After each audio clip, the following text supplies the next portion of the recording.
হে নবী, আয়েশার ঘরে আপনি যেদিন থাকেন সেদিন সাহাবারা বেশি বেশি হাদিয়া পাঠায়, আমাদের ঘরে কেন পাঠায় না? কালকে জুম্মা নামাজের পর ঘোষণা দেবেন সবার ঘরে যেন এক সমান হাদিয়া আসে। নবী বললেন, আমি এটা পারবো না। কে হাদিয়া দেবে, কতটুকু দেবে, এটা কি ইমাম সাহেবের কাজ? ইমাম সাহেবের বাসায় কে কি দেবে সেটা যারা দেবে তাদের ব্যাপার। নবী বললেন, আবু বকরকে সবাই ভালোবাসে, তাই হয়তো ওনার মেয়ের ঘরে আমি যেদিন থাকি সেদিন বেশি হাদিয়া পাঠায়। তোমাদের ঘরে পাঠানোর কথা আমি বলতে পারবো না। বিবিরা বলে, হ্যাঁ পারবেন। একসময় দরজার বাইরে থেকে কে যেন সালাম দিলেন।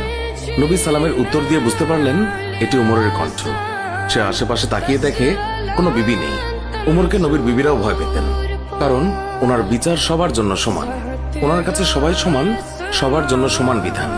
মদ পান করার অপরাধে নিজের কলিজার টুকরো সন্তানকে ৮০টা বেত মেরেছে। এক রাত পেটাতে পেটাতে আহত করেছে, আর এক রাত পেটাতে পেটাতে দুনিয়া থেকেই শেষ করে দিয়েছে। একদিন ওমর রাদিয়াল্লাহু তাআলা আনহু ছেলের মুখে গন্ধ পেয়ে ছেলেকে জিজ্ঞাসা করলেন, তুমি কি মদ খেয়েছ? ছেলে বলে, না বাবা, আমি নবীজ খেয়েছি। নবীজ হচ্ছে ১ কেজি দুধের মাঝে ১০-১২টা খুরমা সারা রাত ভিজিয়ে রাখলে খুরমার রস দুধে মিশে গিয়ে দুধের রং লাল হয়ে যায়, খেতে অনেক মজা, সেটাকে বলে নবীজ। কিন্তু এক রাতের বেশি ভিজিয়ে রাখলে সেটা নেশা দ্রব্যে পরিণত হয়। উমর রাদিয়াল্লাহু তাআলা আনহুর ছেলে ৪ রাত ভিজিয়ে রেখে তারই স্বাদ নেয়ার জন্য খেয়েছিল। ছেলের মুখে গন্ধ পেয়ে তাকে মসজিদে নিয়ে যায়। তখন জোহরের নামাজ হয়। উমর তার ছেলেকে মসজিদে নবীর পিলারে বাঁধে।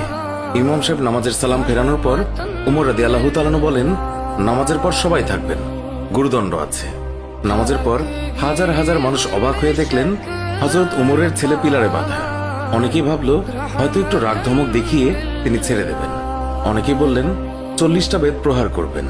এক একজনের এক এক মন্তব্য। আবার কেউ বললেন উমরের মন অনেক কঠোর, সে পুরো শাস্তিই দেবে।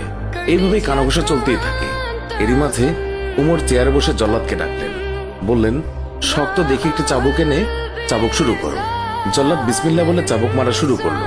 ৩টা চাবুক মারার পর উমর জল্লাদকে এক থাপ্পড় দিয়ে ফেলে দিলেন। উমর রাদিয়াল্লাহু তাআলা আনহুর কাছে জল্লাদের চাবুক মারা পছন্দ হচ্ছিল না, তাই তিনি নিজেই চাবুক মারা শুরু করলেন।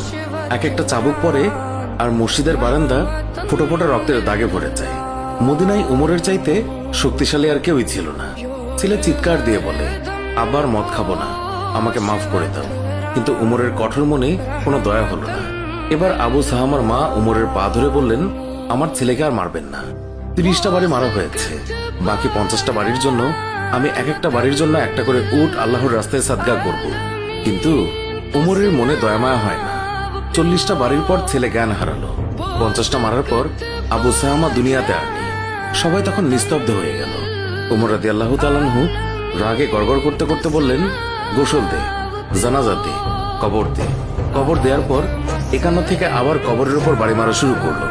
এইভাবে ৮০টা বাড়ি শেষ করলো। শেষ করে আল্লাহকে বললেন, হে আল্লাহ, আমার ছেলে হওয়ার কারণে আমি বিচারে কোনো ছাড় দেইনি, একটা চাবুকের বাড়িও কম দেইনি। কিয়ামতের দিন তুমি আমাকে জালিমদের কাতারে দাঁড় করাতে পারবে না। আমিন।